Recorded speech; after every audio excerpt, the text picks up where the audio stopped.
твоята рулетка може ли така? Хайде да ти покажа няколко висококачествени модела, а ти остани до края на видеото, за да видиш коя издържа най-много на огъване. Вярваш или не, тази рулетка на Milwaukee струва 22 лева. 8 метра с автоматично заключване и 2,8 метра издържа на огъване. Следващата е на Sola с гумиран удароустойчив корпус, а ширината на лентата е 15 мм.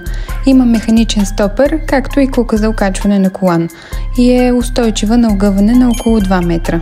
Тази на Bosch също е противоударна с двустранен печат, лентата е широка 27 мм, има магнит и автоматично заключване, което е голямо предимство и се огъва на 265 мм. Ето и една на марката Tajima, която е водещ японски производител на ръчни инструменти.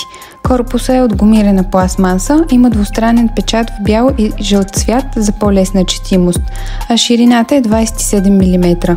Магнитна е и издържа на огъване до 2,8 метра. Стенли пък предлага по-здрава лента на първите 150 мм, които се използват най-много. И въпреки, че пише, че издържа на огъване до 3,3 метра, аз успях дори още 10 см. DeWalt също гарантират по-здрава 32 мм лента, двустранен печат и я доставят с допълнителен магнит. Запази си видеото, за да го изгледаш при следващата ти покупка и нека ти покажа как DeWalt напълно побеждава останалите с 4 метра устойчивост на огъване и ни кажи в коментарите коя от тези модели би избрал.